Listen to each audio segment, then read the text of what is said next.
Hey guys, welcome back to another episode of Fifth Down Territory, and it's a show that lasts longer than the competitive nature of Super Bowl 59.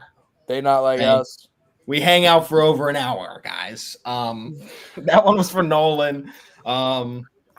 Let's give Nolan a hand tonight, right? It takes a lot. It takes a lot to come on a show like this after what happened on Sunday. And I want you guys to know we respect Nolan so above and beyond, guys. I would if this were reversed, you'd never see me again. I would be gone from this show forever. My online presence would be scrubbed. Like, I have no shame. I would vanish. So Nolan, why don't you tell us how you're feeling right now? How do you think Chiefs fans feel right now? I think I'm in a little bit more optimistic mood than most. Working at a Kansas City rally house, I really get to see it up close and personal, how people feel when people come in and are returning their Super Bowl jerseys and they're like, I can't look at this damn thing anymore. And it's like, guys, it's the way I view it. This is not the end of any kind of Mahomes Super Bowl appearance. It was a chance at history. And I hope that some of Chiefs Kingdom that feels just shot in the gut by this, and you're allowed to, it was tough. But I hope that you guys realize that, you just got through one of the greatest few runs in NFL history. And it's not like this was the only time you're going to be in a Super Bowl. You got smoked, and then you never get there again. You're going for your third in a row. Not many teams get that opportunity, and just keep that in the back of your minds that this was a good run. You ran into a really, really good Philly team that had every piece needed to beat you and to expose the weak parts and the weak links of your team to the point that they flat out embarrassed you. And that's just how it is. Sometimes you're going to get smoked. And, hey, JC, all good, man. I want you to be here. I want you to remind me because that's right. Really played their ass off, and there's nothing else. There's nothing else to it. I'm not going to sit here and say, oh, well, Kansas City, if they did this, and this better, the game's different. Philly just outplayed them, period. There's no need to argue it. There's no need to get mad. They got outplayed, and they whipped their ass. Simple. Feel that. I do actually. I share your pain a little bit on the you had a chance to do something like nobody's ever done before, and you ran into possibly one of the best defensive line performances we've ever seen. So, like, I same shit, brother. I felt that, and so yeah, that's all I'll say for now. Louie, you can go next. I'll take it at the end. Yeah, I think what we talked about this game before. This is a possibility that we talked about, which is Eagle win by a lot or KC wins in a close game. I think we'll get to this a little later in the show. I think KC's better for this loss. It's not going to feel that way right now, but this team has retained, I would say, a little bit of baby fat. I think they've lost some killer instinct, being like, well, we've won 2 Super Bowls with this group. Let's run it back. And I think they chose the path of least resistance. They weren't aggressive. They weren't making franchise-altering moves anymore. And I think they retained a lot of people that shouldn't have been there. And so I think this is a wake-up call, right? Andy Reid's got 1-2 years left, 3 maybe. You need to maximize and win another 2 while he's here. And that's going to cause them to be aggressive, to take a hard look in the mirror, especially with how bad the loss is. If I'm a Chiefs fan, in the long run, this is the way I want the game to go. I don't want it to be a close, if you lose by a last-minute field goal, we run it back with the same group next year.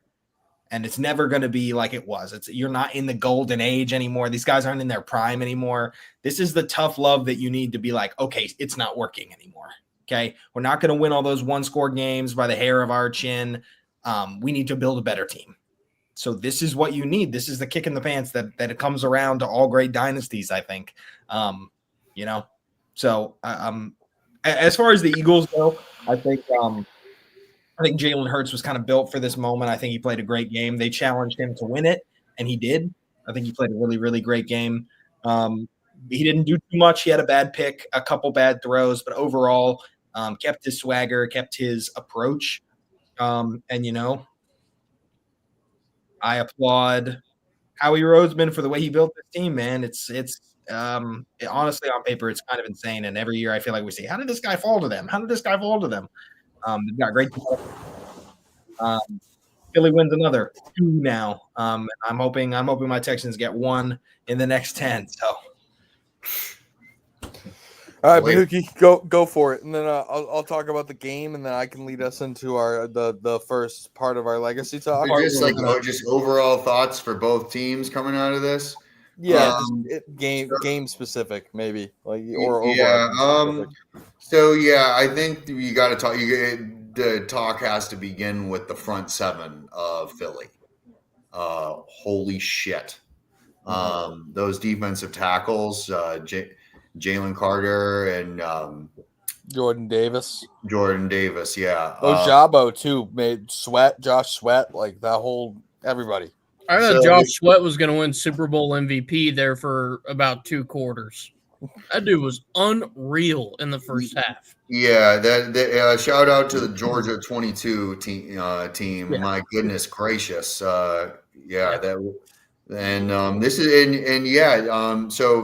that Philly front 7, I could go on and on about them, but I think you guys, if you watch the game, you get it. I think Louie touched on another one, Howie Roseman. Yeah. Jeff Lowry. He's the best at his job in the NFL. And Howie Roseman is your favorite GM's favorite GM. In any sport. All sports. He's probably the best GM in sports. And Bills fans love Brandon Beane. I know Niners fans really love John Lynch. It's a funny thing. Like, there's not that many fan bases who really like ride or die with their GM like that. But no, we have to stop and talk about Howie Roseman for a second. Show Louie's comment right here, or JC's comment rather. Appreciate you, JC. Always pulling up with comments, especially this week. What else we got? Cooper DeJean. Zach Bond. Yeah. White boys be ballin'. Is Zach Bond white? I don't think he is. I don't think he is. No, I don't think we get to claim him. I'm being very light skin. Well, Cooper DeJean is white, I believe. All right. Well, I just learned. I don't know if Sorry, Bond. No, it's okay. It's okay. Bond is Hispanic. Okay. All right. There we go. Yeah. Cooper DeJean is white, as far as we know. Not that it really matters, but no, sure. Not at all. Not at all. I mean, I was a little bit excited. Does that make me a bad person? Let's be real here. When was the last time there was a good white cornerback? It's not really the position that they play. Sure. I mean, I'm just saying, is this a bad conversation to be having? I mean, this was definitely a conversation that took place. I don't think it's a bad conversation to be having as long as it doesn't go to a weird place. But I mean, that was where I was leaving it. Yes, that was where I was leaving it. I feel like it's maybe been blown out of proportion a little bit post Super Bowl. Things that I'm like, nonetheless, Cooper DeJean. Very good, elite. Yeah, and so something and this is to talk about the Bills for a second. We got a lot of shit for the Keon Coleman Xavier Worthy trade. I think we should be talking about the Bills passing on Cooper DeJean more than anything else. I mean, how about that? I would love to have Cooper DeJean on our roster over Keon. Here's the other thing I'll say, right? Xavier Worthy's going to be a stud. It's so easy to talk back. He did not have a first round grade coming into the draft. There were people saying he'd sneak into the first. He was like way I think Wayne did not like him. Wayne didn't like him, but Clint, I think Clint actually did like him a good bit and said he should go in the first round, if I'm remembering. But Clint's our yeah, I want analyst. to try to finish my take here. Go ahead. So talking about the Eagles defense there, Jalen Hurts, one of the best games of his career. He was dicing. He especially throwing the ball. I mean, his wide receivers came up with big catches. Like that was a really, really impressive display of Jalen Hurts throwing the ball. That like I haven't seen quite at that level yet, especially not in that type of game. Nick Sirianni, a guy who like was basically fired mid-season. He's got one of them things now, so y'all can take that argument somewhere else. And now move on to the Chiefs. Chiefs went back to back, okay, and they went to a third Super Bowl in a row, and they have the opportunity to go to a fourth Super Bowl in a row, something that's only been done once before. This is still in front of them. I think that it's unlikely that they win as many one-score games next year. Usually, like we saw that with the Vikings 2 years ago. Like they won like all these one-score games. Usually, like is a math thing. Like when you see that happen, usually that returns to the mean. So I wouldn't expect them to win the same amount of one-score games next year. So I think that it's unlikely that they win 15 games again in the regular season.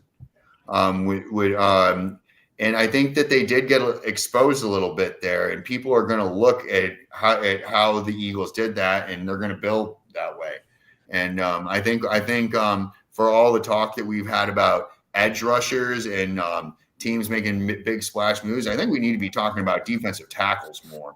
And I think this draft is absolutely insane for defensive tackles. I think there's going to be some crazy talent later in the first round. Walter Nolan. Sorry, guys. Sorry about that. Yeah. God bless you. And so getting back to the Chiefs,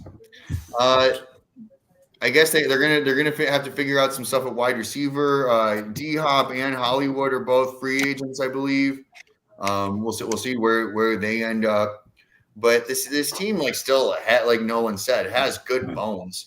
I think, and I talked about them going to consecutive Super Bowls. Let's also talk about the consecutive AFC Championship games that they've been to. What is it, 7 or 8 now? Yeah, something in it. 7, yeah. And that is a massive accomplishment in and of itself. And Kansas City probably doesn't see it that way because they're thinking Super Bowls. But I'm from a team who's like it means something to get to that game and to be and Brady did that too. And we're going to talk about Brady and Mahomes, and like they're both in that championship game every year. And there's not. It was just surprising to see the Chiefs get beat that way. Like they don't lose games that way, and that was what the Eagles had to do. And them not getting any first downs, like they didn't get into Philly's territory. Mahomes had like 36 yards passing in the first half or something. Yeah, like they went 3 and out the first like three or four drives. Yeah. And then the Eagles are up 10-0, and then they throw the pick 6 and it's 17-0. It's like, ooh, we're gonna find out about this team here. And word. But so yeah, I still think that I'd be shocked if they're not in the AFC Championship game next year. Yeah. Hey, real quick, can I read off the list of unrestricted free agents for Kansas City for next year? Go for it. It's extensive. Nick Bolton, Marquise Brown, Hollywood Brown, McCole Hardman, D-Hop, DJ Humphries, Derek Nottie, Charles Omenihu, Mike Pinnell, Samaje Perine, Justin Reed, Juju, Trey Smith, backup D tackle. I have no idea who that is. Backup edge, Josh Uche. It's from New England. Yeah, yep. Justin Watson. The big ones. The biggest ones there. And then their long snapper, James Winchester. If they lose like Nick Bolton, that's the biggest one. I agree. Yeah, Nick Bolton is it's the Trey Smith. If I know he kind of heard Trey going to Chicago is like one of the things to watch for is Chicago picking him up to go play guard. He had a bad Super Bowl, but like it's really like how much is that his fault? Like that defensive line was cooking. Like everybody on that line had a bad Super Bowl. It wasn't just like him.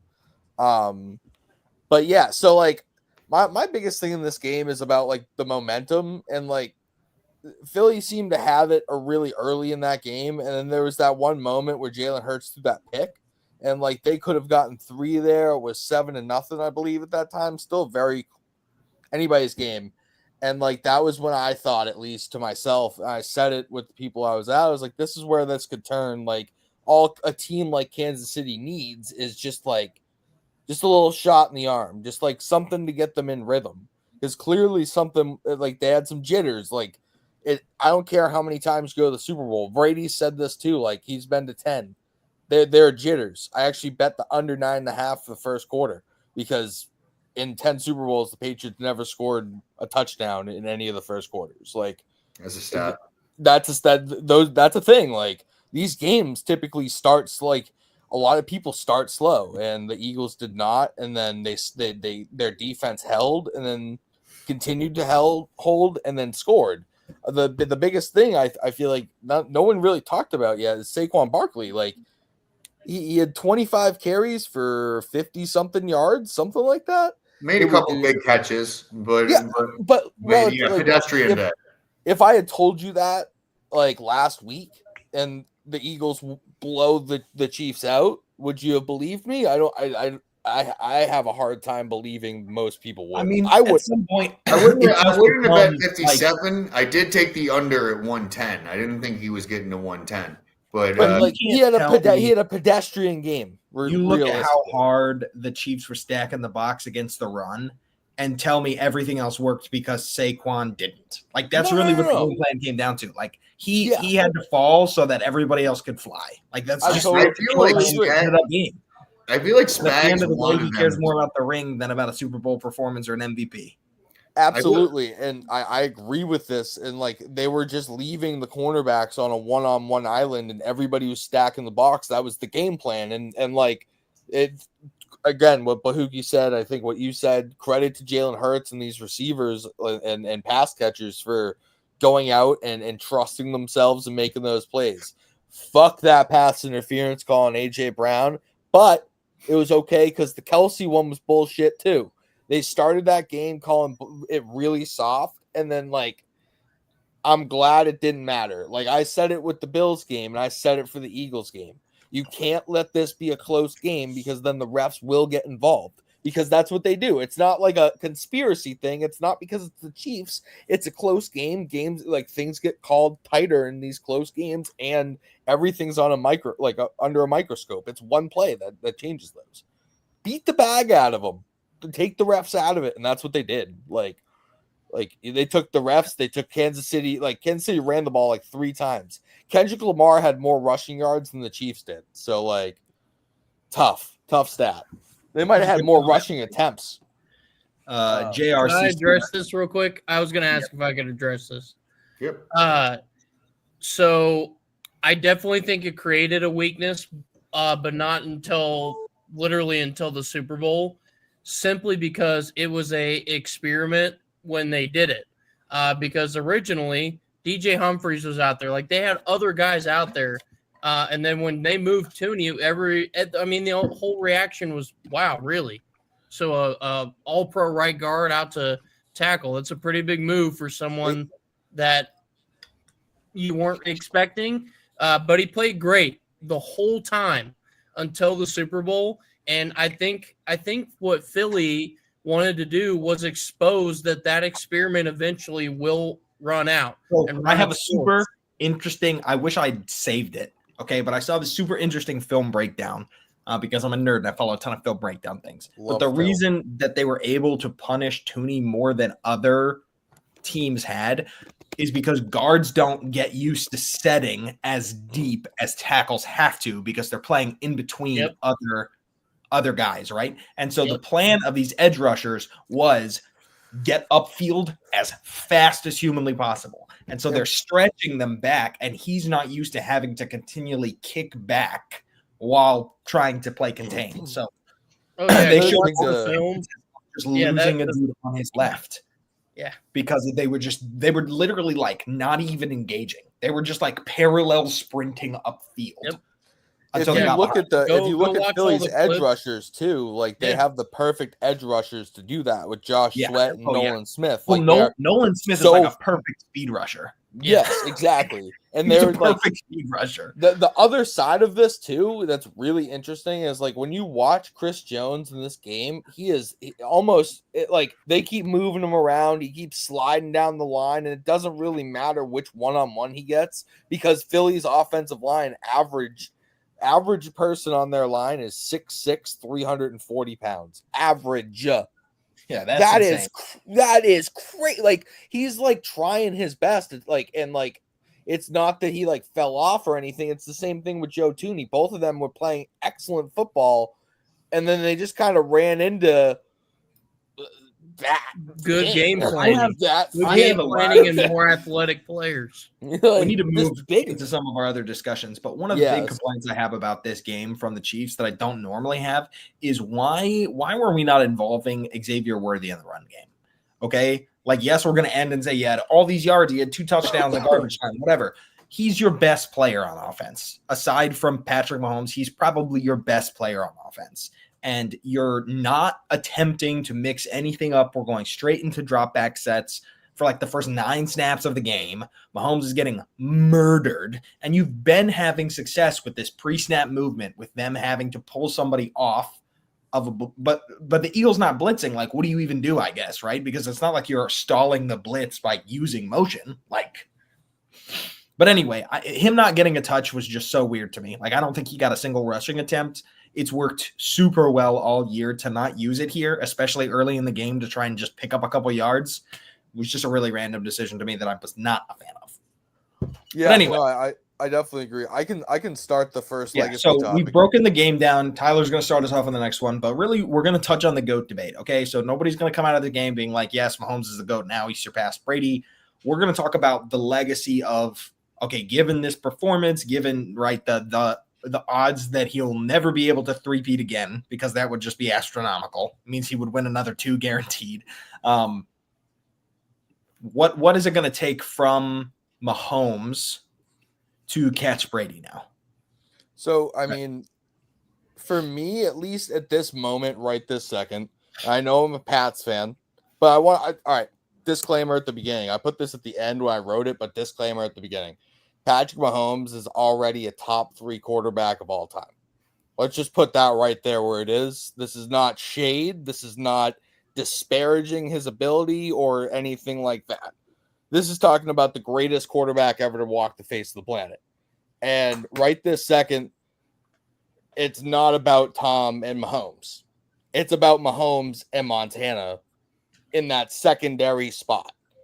Is Mahomes better than Joe Montana? Yes, probably. Yeah, in my opinion, he's probably 2.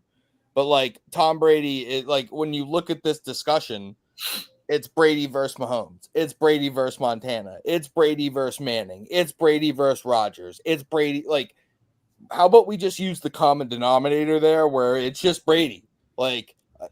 And yes, Mahomes is more so at halftime. Some people say it's at a quarter. I don't necessarily he's going to play. I don't think he's going to play another 15 years. He's about to turn 30. And we've seen a little bit, some nagging injuries here and there. He's not missing any time. I think he might have maybe not lost a step while he's running, but I don't see him doing this freak athletic shit like throwing the ball, like jumping off his feet, throwing the ball sideways for a 30-yard missile. I don't see that anymore. And that's not like a bad thing. That's probably good that he's trying to evolve into this more pocket passing type of player and take less risks. But part of that thing is what is appealing about Mahomes and what a lot of people say makes him better than Brady. The longevity thing is really, really important. Tom Brady did this for 20 years. Patrick Mahomes has done it for 9, correct? I think 8 or 9. And Sounds Don't get me correct. wrong. He's on the correct path. He's done it he's 7, right? Because he's made the AFC Championship game every year he started. So he started Yeah, for 7 7 seasons. 7 years. 7 years. Okay. 3 Super Bowls, and he's lost 2. Blown So out. 5 Super Bowl appearances in 7 years. Correct. Yeah. Again, top 3 all time. Like that. Like this is probably top 2. I like Brady in the beginning of his career. He was more of a game manager, like probably 01 to 06. And then you have this phase of Brady when it's 07, long hair, and like he's lighting up the stat sheet, doesn't win any Super Bowls. Then he transforms again, and then it's just dialed in Brady from 14 to freaking he retires. He's in the Super Bowl every single year pretty much. And like the way he did it in 14 was entirely different from the way he did it in 18. And then he went back to what he did in 14 with the Bucks. He did it another time. So essentially he's reinvented himself 4 times in his career. I just need this, and he's done it with different casts of characters, different number 1 weapons. He's quarterbacks, coordinators, head coach, the whole 9 yards. So with all that said, one more thing I'll add, or 2 more things I'll add on this is when a quarterback throws the ball 50 times or more here, like I actually don't have Mahomes' record for this, so I do have to find it, but this is just to like qualify like this Brady thing here. Brady is 19-9. Drew Brees is 4-15. Manning's 4-13. Dan Marino's 5-11. Like when you have to throw the ball that many times, typically you're losing, and you have to. Cousins. Kirk Cousins 0-1. Yep. I actually saw that on, at least at the time that the site that I found that the information was posted at. I have to find Mahomes's, and I will do that at some point. Big Kirk Thuggins. When the ball was put in his hand the most, he performed the best out of most, pretty much everybody. So like taking out good defense, taking out running backs and all that other run game. Like when the game was put on him, he delivered like most of the time. And then head-to-head's a factor. Like it is for me. Like I know the quarterbacks don't go and play each other per se, but head-to-head's a factor. Brady beat him every time it mattered, and that's meaningful to me. Maybe it's because I'm a Pats fan, and maybe it's because a lot of people want the recency bias of Mahomes, and they want to like try and talk their way out of it. So like, yeah, I don't know. I'll leave it at that. All right, I'll go next, and then we can kind of mix things up here. So I agree the GOAT debate is going to run through Brady for at least the next 5 years. Like we're not having a serious conversation in the next 5 if you're telling me Mahomes is the GOAT. It's just not accurate. One thing I will say is Brady only went to 10 Super Bowls. I say only, right? That's a stupid way to say that. Brady went to 10 Super Bowls. That's crazy. Mahomes has already been 5. Yes. Okay. So we are talking about like on pace to have real conversations about this, which is why we're having it. One thing I do want to point out is Brady only won 3 MVPs. Mahomes has already won 2. If he wins another 3 MVPs in his career and he ends as a 5-time NFL MVP, I think stats like that can help him make up the deficit of rings or the head-to-head conversation. Okay. So if you end up and you say, okay, well, Mahomes had 5 MVPs or 6 MVPs, which would be insane. I think that would be the most ever. But if he can get back to that fashion of having those kind of seasons, I think that's the kind of resume builder that's going to help him more than just trying to chase the straight ring factor, which you're going to do every year. But like that's a team thing, right? You can't win it by yourself. Things that you can win by yourself. So here's some Brady stats. Brady had 10 Super Bowl appearances. Mahomes has 5. He had 7 wins. Mahomes has 3. He has 5 Super Bowl MVPs. I think Mahomes has 2 Super Bowl MVPs. Yeah, because he won 3 and he didn't win. Kelsey won 1, correct? I believe so. I think Kelsey won 1 of them. But anyway, 5 Super Bowl MVPs. Mahomes already has 2. He went to 15 Pro Bowls, won 3 MVPs, 2 Offensive Player of the Year. We're going to discard that. I don't think a QB ever wins that award again. He has 3 Okay. Super Bowl MVPs. So every time he's won Super Bowl MVP. So I mean, he's over halfway on that category. Brady won 2 Offensive Player of the Years, Comeback Player of the Year, 2-time All-Decade teams, and he's the most games won for a quarterback ever. So, realistically, I think if you're Patrick Mahomes, what you want to look at doing is you want to get to 5 Super Bowl wins.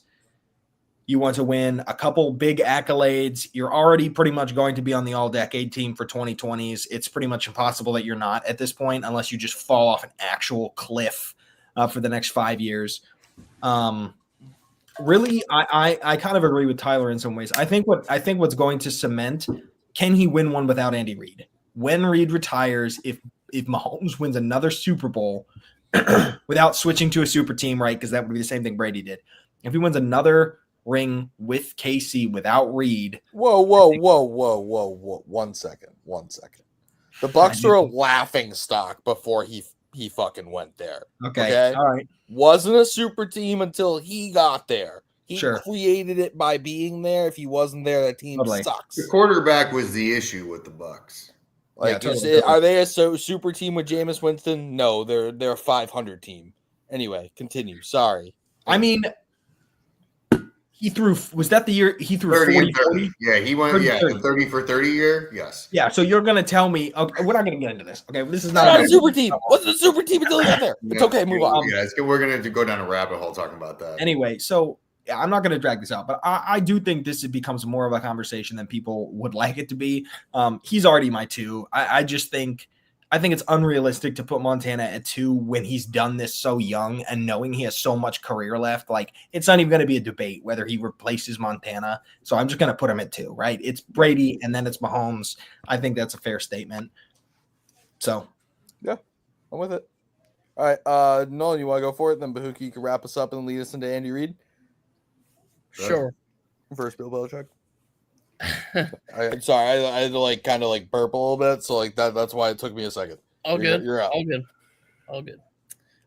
So as far as this debate, even heading into this Super Bowl, I didn't view him as on the doorstep. I didn't. Simple.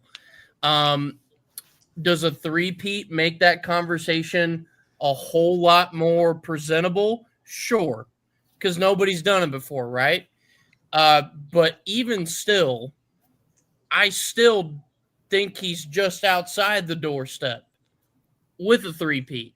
And I know that is harsh because if you watch a guy three-peat, you should be like, wow, where does he sit all time? Well, it's tough when the guy above him did as much as he did, right? There's a very, very big seat to try to fill, or very big shoes to try to fill above him. So I don't even think a three-peat. I'd put him at the door with the three-peat is where I would put him. So at 2, confidently. With the loss, I agree with Louie. I still have him at 2. I mean, I'll do just like we did with Brady. I'll read off what Patrick Mahomes has done in 7 years as a NFL starter. 3 Super Bowl championships, 5 appearances in the Super Bowl, 7 AFC championship appearances, 17 postseason wins, second all-time to Tom Brady, 2-time NFL MVP, 3-time Super Bowl MVP, 2-time first-team All-Pro. That part doesn't really matter here. 6-time Pro Bowler. He's done that in seven seasons starting. And that, Louie, I think you summed that up perfectly. Joe Montana didn't do that in 7 years, first 7 years. Not even close. Nope. So, yeah, he's 2, 100%. So I just, in this debate, I think it's simple. Leave him at 2, just outside the door, waiting, and he has to do a few more things. He really does. He's got to have a couple more rings, I think, before you put him into any kind of conversation of threatening Brady now. And I've always maintained the idea that if he wants to keep his pace with him, he cannot go through the 2-year gap he went through a couple seasons ago between Super Bowl wins. If you go through that gap again, you're not catching him. You won't catch him in rings at least, but maybe like if there's other accolades and stuff that you can try to get closer to him in, sure, absolutely. But you cannot go through that gap. And I think that's what makes this upcoming offseason so scary with the amount of free agents that they have, the very scary amount of cap space that they have. They have like 15 million in cap room, and all those guys they got to try to keep around. You're going to see a whole different Chiefs team next year. And maybe that's what needs to happen. Maybe that's how he reinvents himself, how this team reinvents himself and says, all right, the run we had is done. With that roster and that team is done. How can I take myself to the next level? And I know I'm kind of repeating rinse and recycle with what everyone else has said so far, but how can I take me, Patrick Mahomes, wipe away the past version and create a new version with the longevity stuff that you talk about with Brady, with becoming a quarterback that can go from the sidearm connoisseur and being that guy that is just unreal to watch, take those pieces, move them up to that next level, and just become that next version, that 30-year-old version of yourself that still finds a way to win the big games, win in those clutch moments. Be a goldfish if I'm Patrick Mahomes. Be a goldfish, have a short memory, move on. Yeah, let that stick in the back and motivate you a little bit, but move on and try to find that next blueprint for how you're going to continue to be at a high level for the remainder of your career, however long that is with Andy Reid and however long that is without Andy Reid. We don't know. We'll pass that bridge when we get there. Yeah. One crazy thing about everything that you just said about that like 2-year like gap. Brady had like a 10-year gap, and then he went on and it. That's what's scary. So wild. That's what's scary is you can't like Brady had the 10-year gap and still managed to put together another stretch that just created this mythic timeline where it's like, all right, if you don't maintain it for 7 years in a row, something crazy, then I mean, you're just not going to catch him. It's like Jordan, where it's like, 2 3-peats in 6 or 7 years. Mahomes' career is happening in like reverse, like it's like happening as Brady's in reverse. If you think about it, yeah, he's having the first that 7 years stretch. is like Brady's last 7 years. He's having right? that back stretch. Yeah, absolutely. 100%. He's having the back stretch first, and I'm sure Chiefs fans are worried that what if it's 4 or 5 years until we see another one? What happens then? And we'll get there if it ever happens. We're not there yet. Just chill the fuck out. Let's. Bahookie. Okay, so here's what I want to do next. Okay. Bahookie, go ahead and say whatever you want to say here. Don't feel like you have to retread it. I know we've already talked about this a lot. So say what you want to say about that, and then go right into the Reid-Belichick debate, and you get to start that one fresh since you're getting leftovers here. Well, yes. I have a pretty goofy analogy. So no one said what I was going to say. Okay. Nobody can be Bahookie but Bahookie. So I'll say like the serious part, and then I'll make my goofy analogy. So you guys touched on a few different things here. In terms of just like their careers and their paths, like it's going to come down to how long Mahomes plays. We were talking about this pre-show. We were talking about it a little bit. Like Brady retired at what age? Was 45? Was when he finally retired? Around there, yes. Wait, yeah, 44, 45, yeah. So yeah, and Andy Reid is definitely not coaching 15 more years. That I can say pretty confidently. Yeah. And so what is the window here with Andy Reid still being there? And then maybe does Steve Spagnuolo take the job? Wouldn't hate that. But so that's, I don't know, 2 to 5 years. 5 would be like the absolute max, I would say.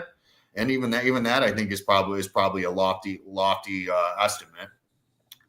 But yeah, another thing I touched on earlier is like he's in the AFC Championship game every single year. And I know like we only talk about Super Bowls in the NFL, but until I see that change, like I feel like I'm silly to expect something different. Yeah. So yeah, I still see them on that trajectory. I feel like this team still got good bones. They could lose a lot of free agents. I saw that happen to Tom Brady too. I remember the one year when you guys lost Vince Wilfork, Brandon Browner, and Ty Law. Yeah, we signed Stephon Gilmore that next year. Yeah, and I was like, oh, this Revis. and I was like, this team's cooked. They just lost all their best defenders, yada yada yada. They won a Super Bowl. What the hell do I know? So I'm not hitting the panic button on that yet. So now, so the way the silly analogy I don't like either of these guys. This is about like kind of the way I view Mahomes and Brady. Both of these guys have hurt my feelings on many occasions. Tom Brady made me cry more than once as a kid, and I remember that shit. I'm going to be honest with you, and I'm still like that guy. Eli Manning made me do it too, man. I'm with you. And so like the way that they beat us was different. Like Brady just straight up oppressed us. Like he was an oppressor. Like we were the weak, and he's like, Urgh. And we never really had a chance. Like we always got so fired up for those games, and like we could give him a solid quarter. And but these Chiefs games are different because we do get them in the regular season consistently. But then when we get to the big moment, they're just like this. Like this is honestly an analogy Tyler Hero made about LeBron James in the finals. It's like they got to the final boss and they couldn't get past the final boss. Yeah, it's the Rock. And so the final boss that the analogy I used here, right here, if you can see this, this is Carnage and Doc Ock merged from the final. PS1 Spider-Man. PS1 Spider-Man. Go crazy! What a What are pull! you doing? What a pull! That's a boss that I never beat. Pull. No, and so that's what I. 15. What's up? I said we got to clip that 42 minutes, 15 seconds. Why? So that's how I kind of see PS1 Pat cut. Mahomes right now is Monster Ock. Carnage taking over Doc Ock. I never beat him. I know. I sat there. What am I doing? Like we were going and reading, and still couldn't do it. The walkthroughs, bro. We suffering together on this one. But and I was kind of like, and that was some oppression and trauma from my childhood that is still finds a way to remind me of it today. So that's how I relate these guys, is they're both oppressors, but the difference is we're actually like kind of in these games now, but I don't know, I still can't get over the help. But until someone else comes and takes this spot as the top quarterback in the NFL, which I don't know, could Josh do it? Could Lamar do it? Could Joe Burrow do it? I guess that depends on what their front offices do. Don't say Drake May, Tyler. you felt it. Don't didn't you? even. It was I coming. can see your lip quiver. I would say Jaden Daniels long before I would say Drake May. It's okay. I mean, he was surrounded by competent people the whole year. People weren't saying that preseason, but I mean, dude, Dan Quinn, Gerard Mayo, Patrick Starr with the wood on his head. You know, that's how I felt. Anyway. But so yeah, I didn't say it. I think that's pretty much the gist of what I had to say. And then moving along into Andy Reid and Bill Belichick here. So Bill Belichick coached the Browns for I don't know how many years. He did make the playoffs with the Browns, and then still got fired. And I think that's an accomplishment. They dragged that city to not a championship to the playoffs. In general is pretty impressive. But they ended up letting him go. And Nick Saban. So then Andy Reid, you know, he had those years with the Eagles that were definitely more impressive than Bill Belichick's years with the Browns. But those teams that he had were pretty damn good. I mean, that I think we all remember that Donovan McNabb TO team that lost to Yeah. Bill Belichick. Yes, it's an idea that I don't think will ever happen, but has been floated around by pissed off Bills fans is bringing in Bill Belichick because he's the one guy who really has a good record in the playoffs against Andy Reid. He's done it multiple times. His issues quarterback. If he had Josh Allen, you guys would be all set. Potentially, yeah, it's a conversation to be had. I don't think it's going to happen. Never going to happen in life. But So yeah, I think going back here, you do have that head-to-head conversation that you talked about earlier. With it goes both with Brady and Mahomes and Reid and Belichick. I think, but yeah, and it took Andy Reid 20 years to win his first championship, and I think there's some beauty to that. Like life is more beautiful when you struggle, and he did, and he came through, and yeah, and he's been more adaptable in his later career. I'd say is really the reason that I like favor Andy Reid as like a play caller. Like he's like more of like a savant, but I feel like Bill Belichick's probably a better leader of men. Is that fair? I mean, I don't. You say the savant thing about Reid because he's on offense, like. Some of those defenses, because he adapts more. He's more willing to change his philosophy and look within. I feel like it's not even that he's not a savant. It's just you can't look like what he does on offense, build it on defense. It's just it's different. Personality wise and like how they run their team and their organization. Yes, Andy Reid was much more lenient and more willing to adapt and not be a curmudgeon-y old fuck, and that's why he's still on the team that he's on, and why Bill Belichick's in the college football. So, I mean, he was stunting at the other day with 7-8 rings on his fingers, in that Dunkin' Donuts commercial. But somebody's in the big leagues in the Super Bowl, and you're at UNC, so maybe you probably should have been a little nicer down the stretch there. But as far as GOAT debate, I'm in the same boat as. I am again. Andy Reid solid, strongly at 2. Belichick's still at 1. Reid has a better chance to catch Belichick than Mahomes does Brady. Wait, say that one more time. Reid has a better chance to catch Belichick than Mahomes does Brady. I would say. Yeah, it's an interesting conversation because there's a lot of other good coaches out there. I think Bill Walsh. I mean, I think for all the talk that Joe Montana gets, I think Bill Walsh does not get nearly enough credit. That's true. I don't really get I know Joe Montana because I get to watch highlights and game film with him. I don't really know and Joe. Well, they were in the West. They were in the West. They were like the first team to really make the West Coast offense really really popular. And in Joe Montana's best years, he had 3,000 yards passing. I want to say, which is primes him to be a Bears quarterback. At the time, though, the league was entirely different. They were looking at that 5,000. But very fair point. Did you have any other Reid Belichick thoughts? No, I talked for a minute. You guys can carry it on. I kind of said what I said. I mean, I'm pretty much aligned on the first one. Obviously, I'm trying to keep my bias out of it and look we have biases. That's what makes this show great. But again, to me, the head-to-head thing is very important, especially coaching. You can't be oh, well, they don't play. They don't play, but those coaches going head-to-head is a little different than quarterbacks. They are in direct competition. They are going back and forth with play calls, especially in a Reid v. Belichick game when one's calling offense, one's calling defense. We have the tape. Yeah, so that's where I'm at. Louie, you want to go? And then Nolan, you can wrap this up. And then we got one more. I can go. I'm going to be the outlier here. I might put Reid as my one. I know that's crazy for all kinds of reasons. I do think it's super close. The thing that separates Andy Reid for me is I think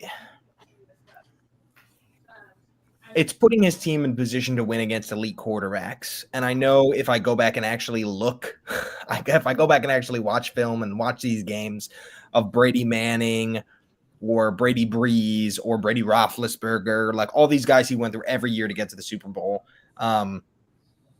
I have the stat here as a head coach or as an important coach, I think is how this is broken down. Andy Reid has only missed the playoffs 6 times in 26 years. Only missed the postseason 6 times in 26 years. It's just that's a crazy stat. Andy Reid and like it's I agree with you completely. He's viewed as more innovative because offense is naturally viewed as more innovative than defense. They're two sides of the same coin. Belichick won through elite defensive play. Reid wins through elite offensive play. I just think in a league where defenses adapt so wholly to what offenses do, I think it's impressive that he has pretty much propelled this team to a lot of postseason wins on the back of an offense. So it just puts me, but to be honest with you, I would probably call it a tie. If Reid wins another one, or if they make it right, if he coaches 2 more years, they win 1 more bowl, but they go to the AFC Championship, both of those games, I think it's Reid. I think 9 years in a row to the championship game is an unreal stat, and I think that would cement it for me. Brady and Belichick did that 8 years in a row. That's why I said 9. Okay, but like we already did that, and I'm not 9. But you're right. You're right. I said 9, right? If he wins that and he wins 1 more Super Bowl, I think I would say, that's especially just to. Has he been to 12 Super Bowls though? Like, I mean, like not just as a head coach, as a coach body of work. 12 Super Bowl appearances, 7 Super Bowl wins because he won 2 with the Giants and 5 with the Patriots, helping create arguably the greatest offensive, defensive, and special teams players of all time. Lawrence Taylor, Tom Brady, Adam Vinatieri, sure. Sure. Like, who cares about special teams like that? Yeah, I mean, it's just like a little again. I understand what you're saying, and I think in a lot of ways, I think they're just mirror images, and at the end of the day, I think people are just going to pick the thing they like more. Yeah, offense or defense, or which team they like more. Yeah, I think the thing that would separate it more for me is just like even in the heyday of quarterbacks, it's hard to remember so much talent in one conference. So if you go to the AFC Championship game 9 times in a row, or even tie and go 8 times in a row, but you did half of that against Lamar Jackson, Josh Allen, Joe Burrow. Like, I mean, I understand Manning, Roethlisberger, Breeze. I get it, but Breeze played in the NFC. No, Joe Flacco was elite for 5 years there. He was a very, very. I think Louie has a point. The Chiefs are running in like a faster heat than the Patriots ran in. Yeah, I just think it's really a more dominant stretch from a coaching perspective. But again, I think it's a tie. I think it's going to really close. We're splitting hairs. It's a great debate. What you got, Nolan? What you say? Sure. I mean, I'm going to kind of reiterate things that Louie has said here. I agree. I think you should put them at least even and give it a look. Do you put one ahead of the other? It just depends on the day and the argument, however you want to look at it, whatever numbers you want to pull up. There's ways to talk about it. I view it, just put him even, and then he should at least get a look just because, and this kind of ties back into what Louie said with being adaptable and all that. Taking 2 franchises and just turning them into perennial just playoff threats while he was there, I think is tough to do. And that's one of his biggest selling points is that's what he did. He took Philly in a time where, man, they didn't know where they were going, and he turned them into a playoff team and took them to the playoffs quite a bit, took them to Super Bowls. He took them there. And then obviously that's where you can throw in Belichick because they ran into Belichick and Brady and they took him out. So that's where the argument kind of dices up, like we said. But I have a quick question on that though. What was the roster that Reid inherited? Because I'm not even gonna lie, the roster that Belichick inherited when they fired Parcells, when they fired Pete Carroll and they brought in Belichick, Like, I mean, he got guys like Willie McGinnis, Teddy Bruschi, like players like that were already on the team.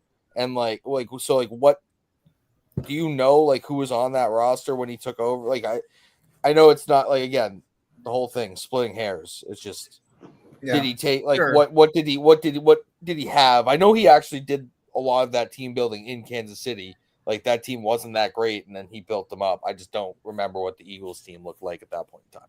So, I mean, that was early McNabb. Like McNabb was there already. So, Okay. I mean, he does inherit McNabb kind of in that, But he built him up. Yes. I'd have to kind of do a full dive into that 99 or 2000 Eagles roster. But just taking that team was one thing. And then going into Kansas City after they were horrible for a long time, and just going in saying, all right, where do we go from here? And it wasn't a quick process. It took a little while, but look where they're at. You go back 10 years ago, you go back 8, 9 years ago when it was Alex Smith era. Do the Chiefs fans sit here and say, oh, I think we're going to be playing for a three-peat in 3 years? Sorry. Like, absolutely not. That team would not know. Exactly. They wouldn't be there. But it was a part of that building process, and Andy Reid, I think, is at the forefront of that. He is throwing in his in his ideas to Brett Veach and company. Hey, I think we should look here. I think we should look here. And doing that for another franchise in the opposite conference, and then to go against the competition that he has and to have the success level that he's had, I think just speaks volumes. It should. He's been adaptable, and he's turned this franchise from, quite frankly, a laughingstock for 20 years into, you just had a chance at a three-peat that nobody's ever done before. That is not easy. It is not a fun process, but they've completed it. And that's why I'm saying put them even until I see something else, because there's arguments for both. We're like, yeah, Andy Reid did this really well. Bill Belichick did this really well. Maybe he did some things better. Even for me. That's where I'm at. He just did the same exact thing. Like they got to the teams during the same year. They both got to their teams at 2000, and Belichick won those 3 Super Bowls. Rehabbed the shitty team. Like the Patriots were also the laughing stock of the league for a while there, like from the mid 80s to the early 2000s till he got there, and then he went on and did it 3 more times. So it's just like that. That's just my whole thing. Yes, Andy Reid has to do it at least one more time. He's going to go to 2 AFC Championship games. I still don't think that's enough, but that's my thing. And that's sure, fun. That's why it makes the debate fun. That's what makes the Brady Mahomes debate and this so just cohesive, because it's like, all right, pick where you want to talk about, and you can throw it out for both, but at the same time, you can see the areas where one is above the other, and it's crazy. I understand what you're saying. There are areas where it's like, all right, Belichick, you're dumb to pick anybody else. No, it's not even you're dumb. That's what it's splitting hair. Like it's whatever. It's like you said, like whatever you think, like wherever the side of the argument that you land, there's statistics to prove your side. You can't use statistics to prove this argument, because all 4 people have pretty much the same statistics up until the point that they like in their careers. Like Brady, Belichick, up until this point, were pretty much identical with what Reid and Mahomes have been doing at this point. Like, and then they went and did it again. So like, you got to go do it again, and we'll see when that happens. We have one more thing on the docket, right, Louie? Yeah, I can roll. Yeah, I can roll right into it real quick. I won't go too long.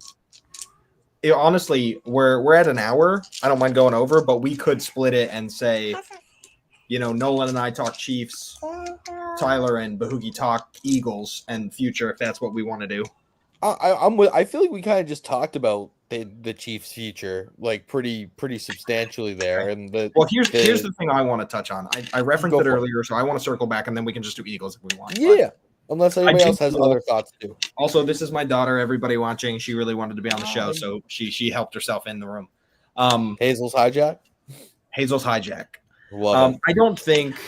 I don't think this loss is detrimental for KC the way people think it is, because it's time to stop sugarcoating some of this roster.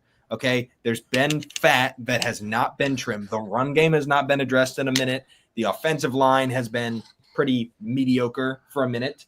I actually think the receiving core is going to be one of the strengths of this team it's a big time. Once Rashee Rice comes back, okay? But Travis Kelce might be time to go. Chris Jones might be time to go. There's things that I think you can take off of this team to make it better overall. You sold Tyreek and the team got better. I think there's similar moves to be made here, and I think they'll come into 2025 season a better team fundamentally than they were in 2024. Kelsey's dead cap penalty the after the June 1st post is, I think, $2.5 million. Not that they're gonna like cut him or anything, but he might retire, and then you'll get that salary off. And then if Chris Jones decides to go, you'll get that salary off. And like you'll still eat the dead cap hit, but I'm sure they structured these contracts in a way that they could get out of them, because they're not a dumb organization. Specifically with the Chiefs have been like, oh, they're going to lose this player and they're going to be bad. Orlando Brown Jr. goes, they're going to be bad. Tyreek Hill goes, they're going to be bad. Okay, we've proven that that's not how this works. So let's get some of these guys who've been chilling on the roster because we were talking three-peat. Let's get rid of them and let's build another competitive roster for Reed and Mahomes to maximize. I think Tyler Warren needs to be a Kansas City Chief. I think that's. I don't think he falls. Yeah, that's the thing. Is like, are we going to get aggressive? Are we going to trade up? Are we going to fill these holes? I think you have to. Honestly, Elijah Arroyo on that team would do just as good. Like if they just need to draft one of those tight ends, and they're going to be good. So let's and part of the it's not just offensive line issues. There's so much that goes into this, but Kelsey's too old to block now. Okay, so is Dalton Schultz. So I saw it all year long. But that's a really good point, Hazy. So even addressing just the tight end will make a difference in what the pass protection looks like. Here I can give my Chiefs points real quick if you want, like just super fast. Go for it. Again, Louie's on the dot. Kelce is not the same. Running back room needs to improve. If Pacheco's coming off an injury, I understand they were being cautious, but you're just not going to use him if you did have him. So running back room needs to get rock solid. Great draft for that. Great draft for that. Exactly. It's got to be rock solid moving forward. No more dancing around who's going to be RB1 in your room. Get it rock solid. Ollie Gordon? Question mark? Maybe. Maybe. And then once again, it is annoying as hell that the O-line is probably going to be one of the number one needs in the offseason. When you have this many free agents, especially on the defensive side of the ball that you're going to have to try to address, and you have the O-line issues that you have. So they're just going to have to do it. They're going to have to reinvent. It's going to be a different looking Chiefs team. They're going to have to decide who they want to pay and how much they want to pay him.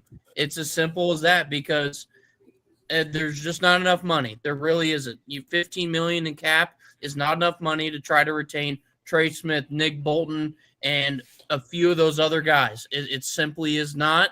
Unless you're going to drop some of you'll drop those other veterans and gain some money back.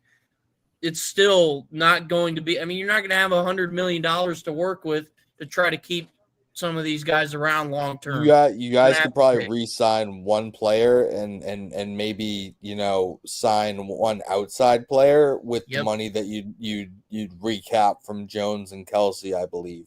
And then you'd be right around that 15. If you wanted to make like another small signing, you could, and then you'd have to sign your draft class. Yeah, so it's not going to be at the extensive level of free agent signings that we've seen Brett Veach be able to pull off in years literally, I would say the last 4 or 5 years in a row, it ain't going to be at that level. They are now hitting a point where they're going to have to decide, all right, keep Nick Bolton, shed off some of the rest of these guys, see where our money's at, and move it around. That's as simple as it's going to have to be. Yeah. And I don't think people are ready for the conversation that Nick Bolton might not be in Kansas City next year if they can shave the money the right way. That's definitely a shitty conversation. Nobody wants to have that conversation. It hurts, that dude's but awesome. if you don't have the money for it, No, if you don't got the money for it, come to New England. Come to New England. We need you. Come to New England, please. Sorry, I said quick and I went on a tangent. My bad. It's okay. No, Eagles have nothing to fix. It's called Stadium Rant. We rant. That's the whole thing. Rant about things here. We're ranting. And we have almost 200 people watching. Nice. Let's go. What's up, guys? Big show. Big show. I think people like the thumbnail. Maybe it was because there was no Chiefs on it. I'm sorry. I mean, we're not actually going to say the Eagles have nothing to fix, right? I mean, no, I can say they have like a couple of things to fix here. I mean, I'm pretty sure they signed Mekhi Becton to a 1-year deal. No, this is big. Mekhi Becton played excellent during that game. Him being a guard instead of a tackle, 363 pounds. It's life change. It reinvigorated his whole career. It changed the way like he is going to be in the NFL. Like he was going to be out of the NFL because he didn't have the footwork or drop back speed to play tackle. Like we were just talking about Joe Thuney. Like he is a guard. Like this guy's a guard, and they put him at guard, and they put him next to two also massive human beings. So he has protection around him, and he's not like out on an island. That's a massive player. Zach Bond is a free agent. They need to re-sign Zach Bond. I think that this team does have a little bit of a, not a culture problem, but like an attitude issue. I know they just won the Super Bowl, but like they're winning cures all. So like that might go out the window. Like, you know, if you're really looking at it, their defense is elite. They draft really, really well, so they don't necessarily have to take these big swings in free agency. Josh Sweat is a free agent as well. Josh Sweat's a free agent. So, like, you got to imagine 1 to 2 of them are coming back, and then they're going to draft really well and get at least 3 starters next year from their draft. And then there you go. Like, you're right back where you're at. As long as they don't have a massive, like, culture problem, and as long as they pick the right offensive coordinator, Kellen Moore, that's their issue. I think he's an excellent offensive coordinator. I don't think he's going to be a great head coach. Philly is now going to have its 5th offensive coordinator in its last 5 years. That's definitely an issue, and whoever steps into that role next has to be able to understand this offense and utilize these players, or they're going to be vocal and upset. Like AJ Brown will throw temper tantrums. That's what he does. And it's okay because he also goes off in Super Bowls because he's a really fucking good player. So like, I'm so sorry. So sorry. No, that was my bad. That was my bad. I didn't see that. I got into my rant. But yeah, so that's kind of my Eagles thing. It's mostly offensive coordinator, managing egos on that team, and signing their own guys, and then continue doing their draft thing like that they do every year. Bahookie, thoughts on both teams, and then I think that's it, right? You guys encapsulated it pretty good. There's a couple of things to touch on. I still expect. I feel like I should expect both these teams to be in the Final Four next year. You should. Yeah. I don't think that's a hot take, but I do think they have a couple things to contend with.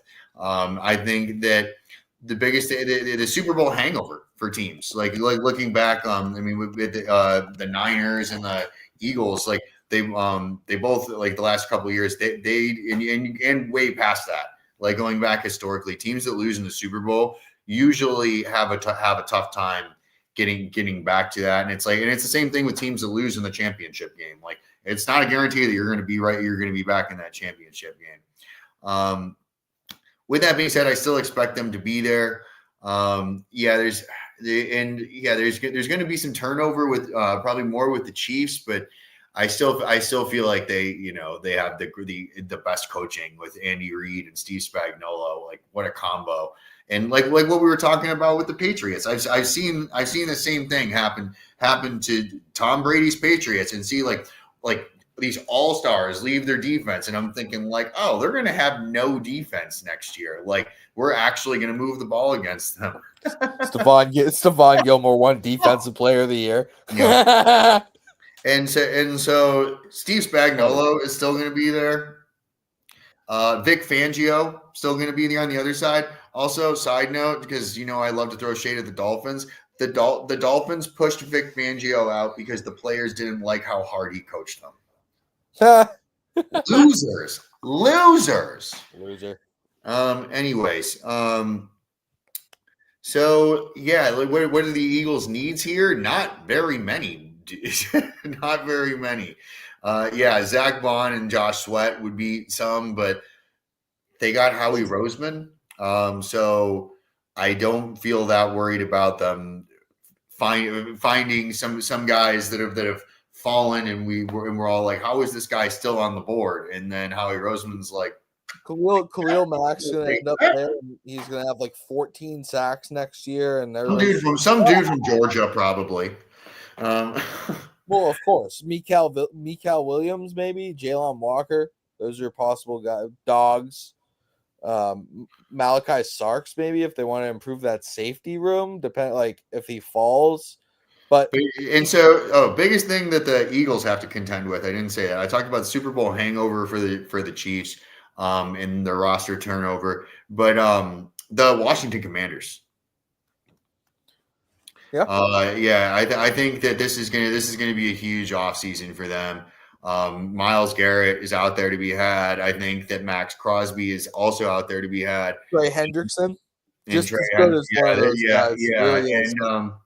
And there's a lot of like, I know the Bills are in on every trade talk, but I think that we need to be talking about the Commanders as a really serious threat this offseason. Both in free agency acquisitions and in trade players for T. Higgins and Deebo Samuel. They got Jaden Daniels on this rookie contract, and so they got a 4-year window to load them up right now. And they have Adam Peters, the GM from the 49ers, who knows exactly how to load up. Like, I know that they missed on the Trey Lance trade, but like, having those ideas and taking those swings isn't a bad thing. Like, you just missed on the player. It sucks, but if he was the player that they wanted him to be, if he was the Lamar Jackson or like type of Jalen Hurts type of player that that they wanted, they'd be in this game. And nothing against Brock Purdy, but like the 3 first that they had used would have been more adapt, but don't stop swinging. Howie Roseman never stops swinging, and that's what makes him a great GM. He keeps swinging, and he keeps swinging, and keeps swinging. So, I had one thing to talk about the Chiefs, and I think I'm good. And then Louie, if you have anything else to say, you can finish up the show. The hardest thing I think the Chiefs that are going to have to face that nobody's talking about, it's their division. Is like you look at the Chargers now. They have Jim Harbaugh, Justin Herbert. They're an actual like operation that functions like normal people. Then Sean Payton in Denver, same thing. Bo Nix had a leap this year, played really well. That's a team who's actually going to give you some games now. And then Pete Carroll in Las Vegas. Like essentially, the idea is of 8 to 10 wins and like be a solid team and a hard out. And if that comes to fruition, like Bahookie said, winning 15 games next year is going to be difficult if 6 of those games are inevitably a lot harder than they used to be.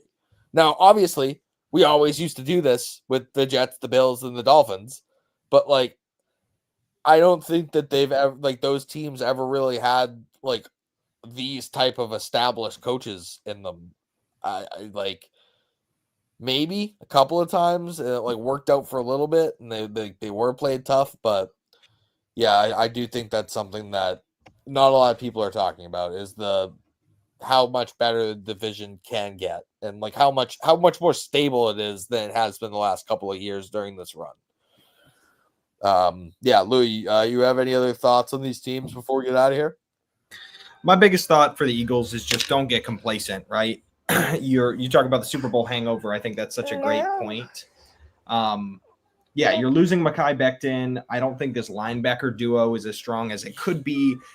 Darius Slay's not going to be around forever. You've got some players on the offensive line who are getting a little older. Like, you just need to start looking for future proofing. You need to have some depth. You need to have a killer mindset. Replacing Kellen Moore is going to be a big thing, right? They got to the Super Bowl, lost. They lost the guy who's the head coach of the Colts now. I can't think of his name. Steichen? Shane Steichen, right? You lose Shane Steichen the next year, your offense looks pretty gross. Then you fire whoever that I forget who the offensive coordinator was. But you lose in the wild card round of the Bucks, and then we pull Kellen Moore from Los Angeles after his stint in Dallas. So yeah, what's your plan of succession there? Can you control the locker room personalities? If you don't bring in a pass-heavy guy and you just want to bring in a guy who wants to utilize Saquon, can you lose A.J. Brown? Are you drafting to replace A.J. Brown? You know, those are some of the conversations you have to have internally to stay at the top of the hill.